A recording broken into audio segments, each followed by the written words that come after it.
Bonjour à tous, j'espère que vous allez bien. Aujourd'hui, je vais donc vous présenter tous les livres que j'ai lus en janvier, sachant qu'on est le 30, donc le livre que je suis en train de lire, je vais probablement le finir aujourd'hui et demain, donc il faudra le compter en plus. Et voilà, je vais aussi vous parler vite fait des livres que j'ai lus en décembre, parce qu'il n'y en a que deux en fait. Et il y a aussi dans ces livres que j'ai lus en janvier, donc il y en a 10, en comptant deux fanfictions que je compte pas toutes les fanfictions que je lis, par exemple je les ai pas inclus dans mon reading challenge sur Goodreads, mais je les compte là dans le tout livre parce que c'est déjà des fanfictions assez connues dans le fandom et aussi parce qu'elles sont vraiment énormes. Il y en a une qui fait littéralement plus de 100 chapitres et quasiment 1 million de mots je crois, donc j'ai décidé de les compter.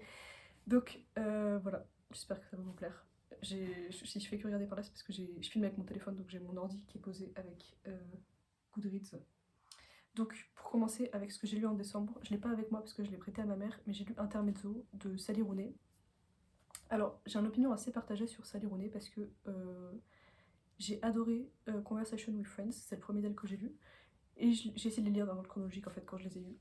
J'ai adoré Conversation with Friends, j'ai trouvé que c'était un très beau livre, etc. J'ai pas encore vu la série ni rien, mais j'ai vraiment beaucoup raisonné avec ce livre et j'ai vraiment apprécié de le lire. Et après j'ai lu Normal People, que j'ai pas vraiment accroché. Après c'est vrai que je l'ai lu quand j'avais 16 ans, donc c'est possible qu'en fait j'étais un petit peu trop jeune au moment de le lire. Ce qui est fort probable d'ailleurs même. C'est pas juste une possibilité, c'est possible qu'il faudrait que je le relise maintenant que je suis à la fac, j'ai 18 ans et je suis dans ma première année d'université, etc. Je pense que ça va arriver à un moment cette année où je vais le relire. Mais voilà, à l'époque où je l'ai lu, j'ai pas très bien compris, j'ai eu beaucoup de mal à arriver jusqu'au bout, je me reconnaissais pas dans les personnages, etc. Du coup c'était assez compliqué. Et Beautiful World, Where Are You, du coup le troisième qu'elle avait écrit, je l'ai pas fini carrément. J'ai lu 20 pages et c'était une période un peu compliquée pour moi.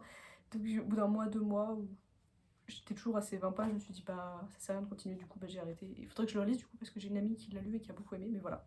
Donc Intermezzo, j'ai beaucoup aimé.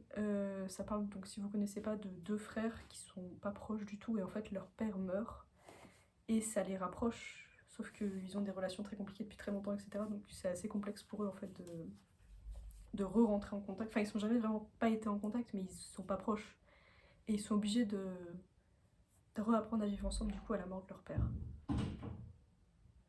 Et j'ai trouvé ça du coup très intéressant. Alors Sally Rooney, c'est un style qui est assez particulier si vous êtes familier, donc elle met pas par exemple de signes de, je sais pas comment on le dit en français, de signes de dialogue, voilà. Elle met pas de tiret, mais pas de guillemets, du coup en fait il faut vraiment être dans le texte, et c'est pour ça que ça m'a pris vraiment 3 semaines je crois à le lire, alors qu'il est pas si épais que ça, mais du coup voilà, j'ai vraiment beaucoup aimé, je pense que c'est mon préféré de Sally Rooney que j'ai lu jusqu'à maintenant. Après il faudrait du coup que je relise d'autres parce que je les ai lus il y a 2 ans maintenant, je les ai eus à Noël 2022 et je les ai lus en janvier 2023, du coup c'était oui il y a 2 ans.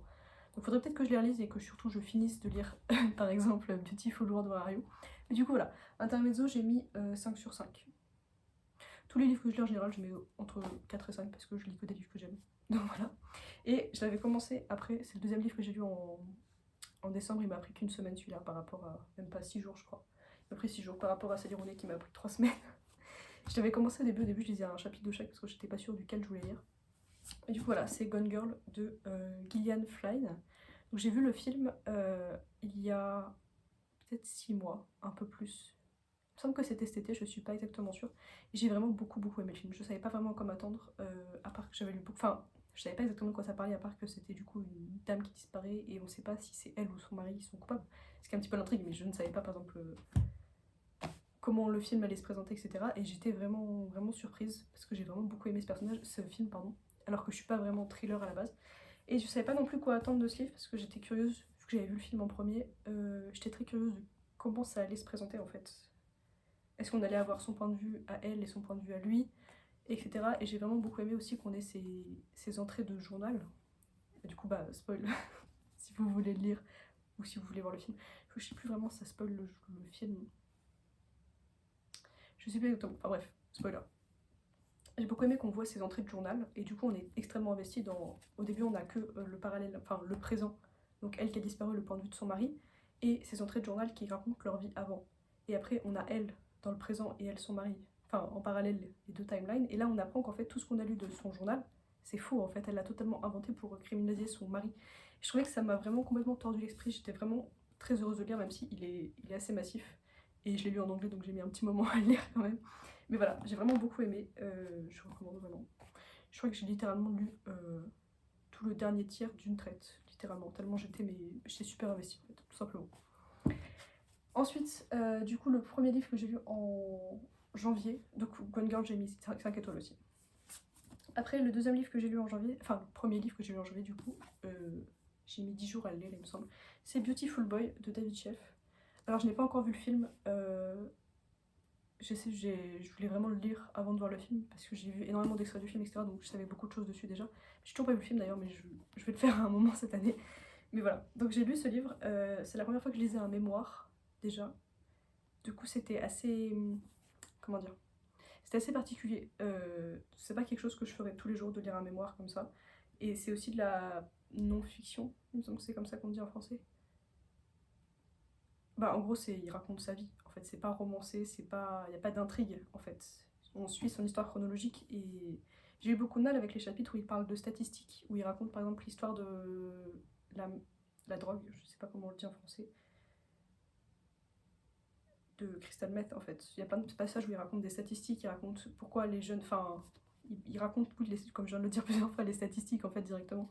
Il explique qu'est-ce qui pousse les jeunes à être dedans, les effets que ça a sur le corps, etc. C'est limite scientifique, c'est vraiment très très mathématique. J'ai eu plus de mal avec ces chapitres, mais j'ai été globalement extrêmement investie parce que personne que je connais personnellement, dont je suis au courant, je veux dire, mais j'ai jamais été témoin de la drogue comme ça, que ce soit chez moi ou chez les autres en fait, et j'ai trouvé ça vraiment très très intéressant de découvrir à quel point l'addiction c'est dangereux en fait, à quel point c'est entre guillemets pas la faute des addicts. Tout le passage où il parle du gène de l'addiction et du fait que les addicts qui ont ce gène deviennent accros à leur propre addiction en fait. Enfin, je trouve ça extrêmement intéressant. Du coup, j'ai très hâte de j'ai très hâte de voir le film du coup parce que ça m'a vraiment beaucoup fait réfléchir. Et voilà.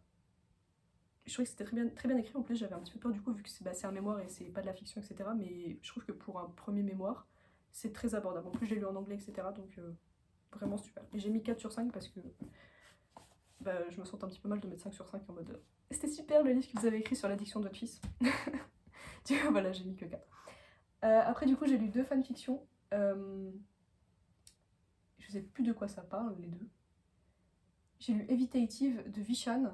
Il me semble que c'est un retelling de l'Ordre du Phénix. Attendez, j'essaie de me souvenir. Je vais cliquer sur le résumé parce que, en fait, ça se mélange un petit peu dans ma tête. Je me souviens très bien de l'autre, mais celle-là, j'ai un peu plus de mal. Attendez. Oui, Evitative, du coup, de Vishan, V-I-C-H-A-N. C'est une fanfiction où, en fait, Harry Potter, enfin, pour parler de la timeline des livres, au début du 5, vous savez, il est expelled de Poudlard, et après, il y a un tribunal et il est readmis, en fait. Et bah, dans cette fanfiction, en fait, le fait qu'il était expelled et puis readmis, ça fait qu'en fait, il doit être resorted dans une des maisons. Du coup, il repasse sous le chapeau magique, et sauf que là, il va à Serpentard. Et du coup, ça raconte toute sa vie à partir de la 5e année où en fait, genre, du coup, il se retrouve à Serpentard, donc il devient ami avec les Serpentards, etc. Il est obligé de collaborer avec eux, etc. Et ça raconte aussi, je trouvais ça très intéressant, qu'est-ce qui se serait passé si Harry s'était intéressé un peu de plus près en fait à la magie noire, par exemple. Il est vu qu'il devient ami avec les Serpentards, etc. Il est très intéressé par cette magie, etc. Et c'est très intéressant parce qu'on voit à quel point il l'utilise pour le bien. Et je trouvais que le personnage de Harry était extrêmement bien écrit. Il devient... il me semble que c'est un Drarry en fait, je vous ai pas précisé. Il me semble que c'est un Drarry, mais un petit peu slow burn, je sais plus exactement. En tout cas, ils deviennent vraiment amis et en fait, ils montent cette armée de Serpentards en fait, qui ne sont pas méchants en fait. Ils tous ensemble, enfin, tous les Serpentards gentils entre guillemets, du coup, ils utilisent la magie noire, etc. contre Voldemort et je trouve que c'est très intéressant. En plus, j'adore quand c'est des réécritures de l'Ordre du Phénix. Je trouve qu'on peut pas on peut pas aller mal en fait avec ce genre de choses. Que ça soit réécriture du Prisonnier d'Azkaban ou réécriture de l'Ordre du Phénix, je trouve que dans tous les cas, c'est des très bonnes bases pour des très bonnes fanfictions. Ça nous amène à la deuxième que j'ai lue qui est Lily's Boy de Somewhere's World. C'est celle que je vous disais tout à l'heure, elle est immense. Elle fait 109 chapitres, non même plus. Genre un truc genre 160 chapitres, je sais plus, c'était énorme, j'ai lu très vite. J'ai lu toute la nuit en fait, je venais de finir mes partiels et j'ai fait que ça. Et il me semble que c'est... Oh, je sais plus, je me souviens des détails, mais qu'est-ce que c'est l'intrigue de base? Il me semble que c'est Harry Potter qui, au début de sa 3e année, se rend compte, je ne sais plus exactement comment, qu'en fait, Dumbledore n'est pas gentil.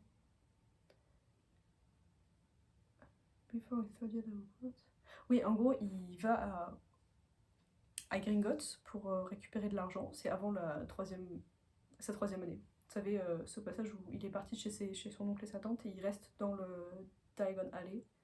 Bah, en fait, à ce moment-là, il est tout seul, sans supervision. Du coup, il va à Gringotts récupérer de l'argent, ce qui est un truc extrêmement normal. Et là, en fait, il apprend par les gobelins qui examinent qui sont avec lui dans le coffre, en fait, en mode... voilà, ils disent, ah, vous savez qu'en fait, il y a des barrières qui ont été mises sur votre magie pour vous retenir, en fait. Pour qu'en fait, vous ne puissiez pas utiliser toute votre magie en plein potentiel. Du coup, ils enquêtent entre guillemets ensemble, et ils découvrent que ces barrières, donc ce bouclier qui le contient et maintient son pouvoir, a été créé par Dumbledore. Et en fait, à partir de là, il se rend compte que Dumbledore n'est pas gentil et ne veut pas son bien. Et en fait, c'est qu'est-ce qui se serait passé si s'il avait travaillé contre Dumbledore, contre Voldemort et Dumbledore, enfin séparément en fait. Et il y a des pairings un petit peu bizarres dans cette fanfiction. Il y a par exemple Rémus Lupin qui sort avec Rogue. J'avais pas bien lu les tags en fait, j'avais juste lu les personnages, j'avais pas vraiment lu les pairings à part le fait que du coup c'est un drag aussi, j'ai oublié de vous le préciser. J'ai beaucoup aimé d'ailleurs parce que c'est quasiment pas un slow burn en fait, ils deviennent amis pendant la troisième année et dans la quatrième année ils se mettent ensemble et en fait après on a toute leur relation, enfin leur relation qui évolue etc. Ça se finit il me semble à la fin de la guerre, ou peut-être juste après, peut-être il y a genre un épilogue à la fin de la guerre mais globalement c'est troisième à la septième année en fait. Et en fait, ils sont ensemble très tôt, ce qui fait qu'on voit leur relation qui se développe, etc. Et par exemple, Narcissa et Drago fuient. Il me semble que Lucius meurt. Il est tué dans un raid de mange-mort. Et du coup, Narcissa et Drago fuient et vont complètement dans le camp des gentils, en fait, ce qui modifie toute la timeline, en fait. Donc il y a quelques pairings un petit peu bizarres. Alors il y a Neville et Ginny, je les aime trop du coup, parce que comme il y a Harry, bah, j'adore Harry et Ginny, mais enfin bref, voilà. Il y a Sirius Black et Charlie Weasley, c'était hyper random, j'étais là. Ok, c'était assez random, mais c'était assez logique à part la différence d'âge. Mais il parlait de la différence d'âge dans la fanfiction. C'était pas en mode ignoré, en mode. Voilà. En plus, ils étaient tous les deux majeurs. Bref, voilà. Juste Remus et Rogue, j'ai eu un petit peu du mal au début. Mais en fait, quand tu lis la fanfiction, tu te rends compte que c'est assez logique en fait dans la manière dont l'auteur l'écrit, etc. Et après, du coup, on repasse au vrai livre. J'ai lu un livre dont j'avais vu le film cet été et en fait, j'ai basé mon grand oral dessus. Donc j'aurais peut-être dû le lire ou le voir avant, mais je l'ai fait quand même, c'est ce qui compte. C'est Maurice de E.M. Forster. Donc c'est un livre qui a été écrit, du coup je peux vous le dire parce que j'ai fait mon cantoral là-dessus.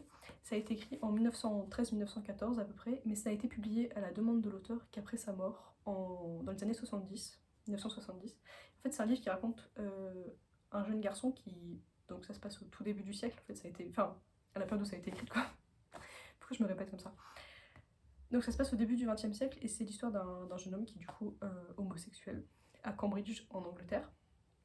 Et c'est un milieu qui est très académique, etc. Donc c'est assez compliqué pour lui d'explorer. Il sait qu'il y a quelque chose avec lui qui est pas comme tout le monde, mais il n'arrive pas à mettre le doigt dessus en fait de pourquoi il est différent, pourquoi il comprend pas, etc. Et un jour il rencontre un garçon du coup. Si vous avez vu le film, c'est Hugh Grant, jeune, il est absolument magnifique d'ailleurs. Mais le film est vraiment beau par contre. Si vous n'avez pas envie de lire le livre ou pas, parce que c'est vrai que c'est de l'ancien anglais.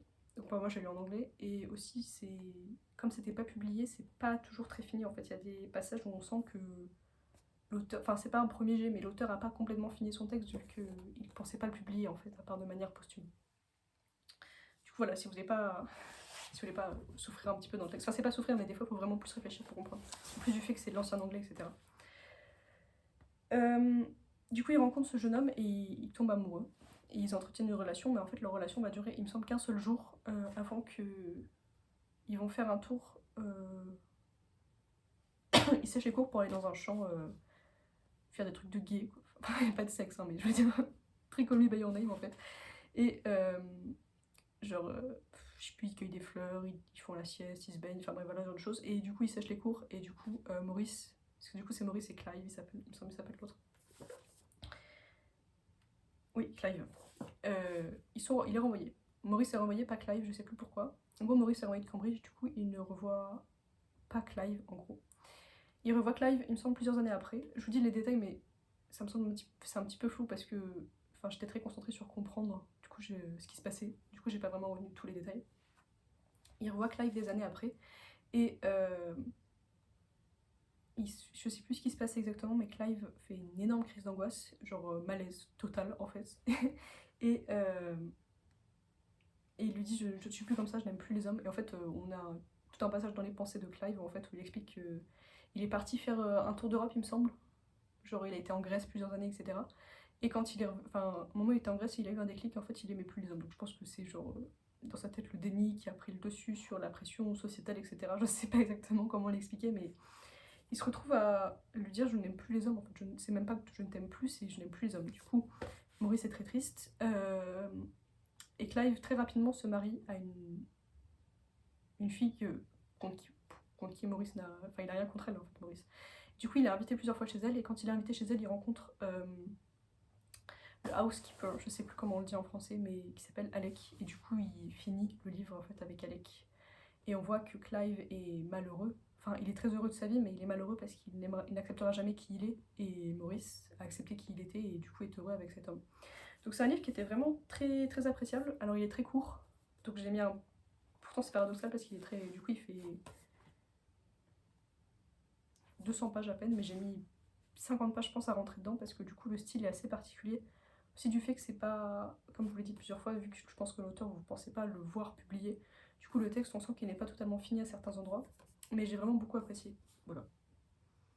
J'ai pas grand chose de plus à dire.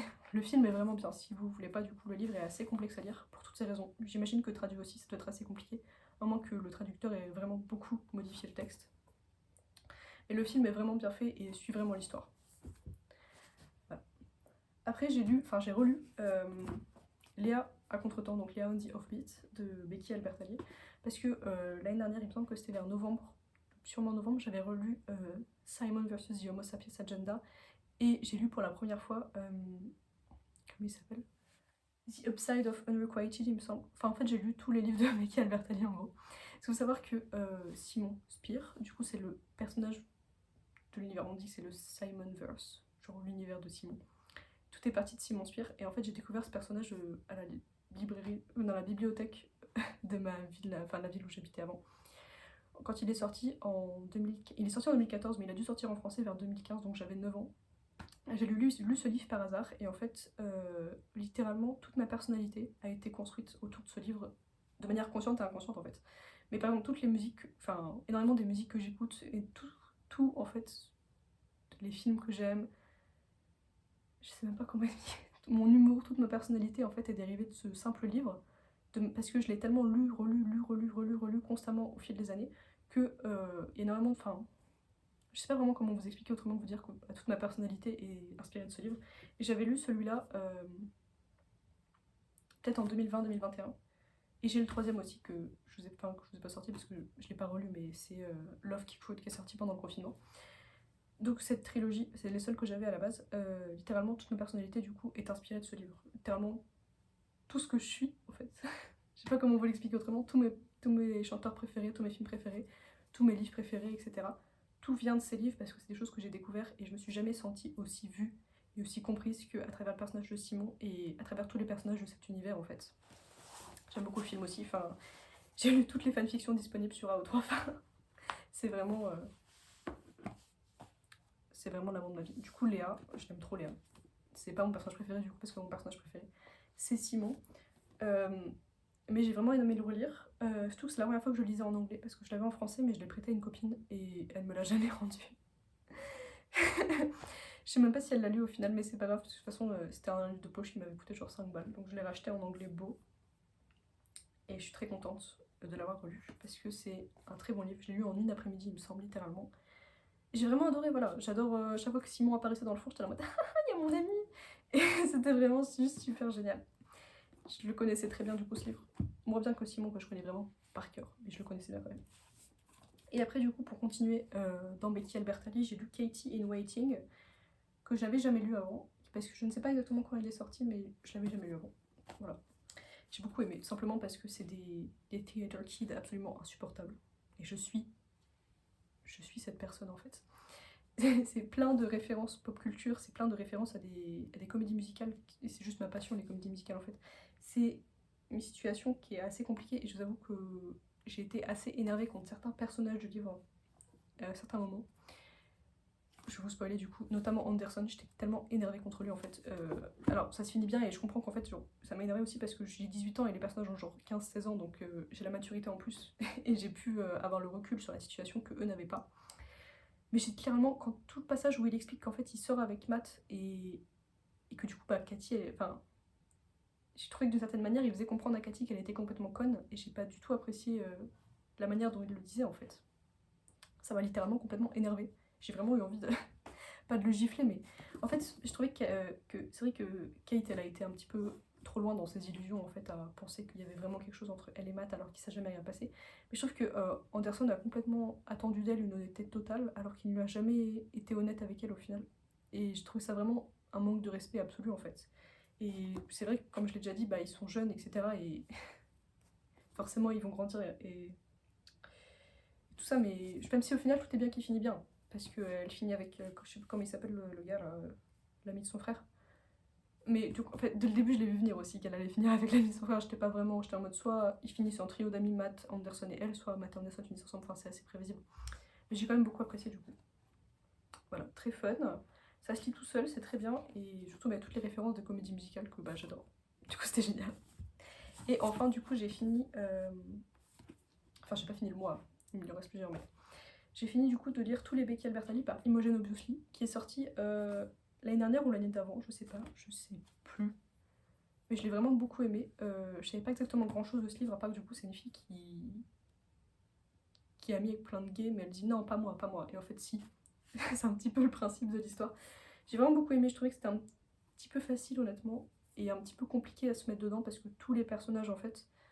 euh, Au début, elle mentionne une tonne de personnages, mais elle dit jamais comment ils sont liés. En fait, j'ai dû chercher sur Google, par exemple, qui était sa sœur, qui était son ami, qui était ami avec elle, qui étaient les amis de ses amis, enfin, qui était aussi le frère de Lily. Enfin, il y a tout ce genre de choses où, en fait, enfin, l'auteur donne pas d'indices et du coup, j'imagine que tu le comprends au fur et à mesure du livre, mais j'étais trop impatiente et j'ai tout cherché sur Google. Donc, je trouvais que c'était un très bon livre, vraiment un petit peu prévisible, un petit peu on the nose, un petit peu on voit vraiment direct le début où ça va. Mais sinon, franchement, c'était une lecture très agréable. Il me semble que j'ai mis 3 ou 4 sur 5. Il y a un personnage, c'est Gretchen, qui m'a tellement énervée. J'ai cru que j'allais la gifler la moitié du livre, vraiment, j'étais mais... Je vous jure que c'était physique la réaction, tellement elle était mais insupportable, imbuvable. Du coup, je trouve que l'auteur a fait un très bon travail à rendre son héroïne imbuvable.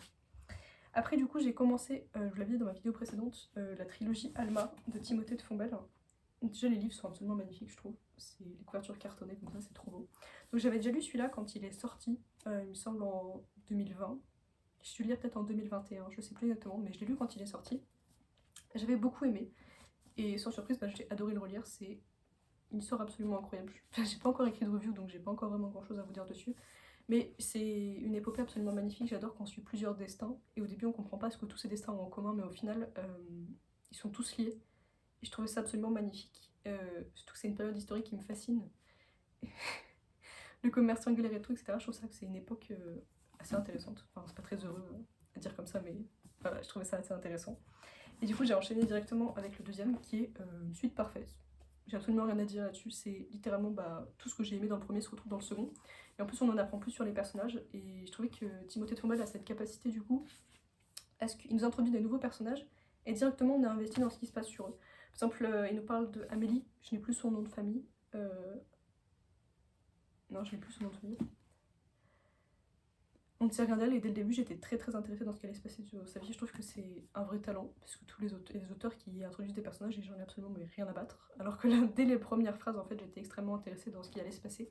Et je vais bientôt lire le troisième. J'ai fait une petite pause, j'avais pas envie de me lasser directement du livre. C'est toujours un risque à prendre. Du coup j'ai essayé de faire une petite pause et de lire autre chose en attendant, mais voilà, je vais lire le troisième le mois prochain. Littéralement je pense que je vais l'emmener, je vais chez mes parents ce week-end donc je pense que je vais l'emmener à ce moment-là. Donc voilà, c'est tout ce que j'avais lu en janvier. C'est, j'allais dire pas beaucoup, mais en fait j'avais comme objectif de lire un livre par semaine, du coup c'est beaucoup plus. Du coup c'est bien. Et là je suis en train de lire The Silent Patient de Alex Michaeli, je sais pas comment on prononce son nom de famille. Je sais pas exactement quoi en penser encore, alors que j'ai déjà lu bien un tiers, quasiment la moitié. Je sais pas exactement quoi en penser en fait. Je savais pas à quoi m'attendre. Du coup, comme je vous l'avais dit dans ma vidéo précédente, j'avais pas lu le résumé, rien. Je savais juste que des gens l'avaient aimé, etc. Mais je sais pas encore quelle direction ça va prendre. Je sais pas comment ça va se finir. Je sais pas à quoi m'attendre des personnages.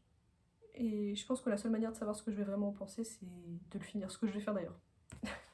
Je suis pas en train de dire je sais pas ce qui va m'attendre dans le sens où je vais m'arrêter. Je vais clairement le finir parce que je trouve que je suis très investie, ça y est. Mais ça n'empêche pas que je sais pas ce qui va se passer. Voilà.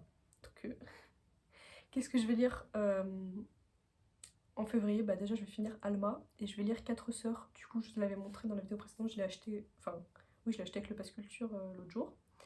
Après ça, du coup, je vais chez mes parents ce week-end et je vais ramener pas mal de livres. Vu que j'ai fait un énorme tri et que je vends pas mal de livres sur Vinted si vous voulez les voir. Mais j'ai fait énormément de place sur mes étagères, donc je vais pouvoir ramener plein de livres que j'avais jamais pu ramener de chez mes parents. Donc je pense que je verrai à ce moment-là qu'est-ce que je vais lire de ce que je ramène. Mais sinon voilà, c'est un petit peu mon objectif. J'aimerais aussi commencer Demon Copperhead, mais je sais pas comment ça va se faire parce qu'il est vraiment énorme. Et je vous avoue qu'il me fait un petit peu peur. J'ai vraiment très envie de le lire, mais il fait un petit peu peur en même temps. Donc voilà. L'objectif principal du coup ça va être de finir le Silent Patient et après je vais lire le 3e Alma. Et voilà. Bisous à tous.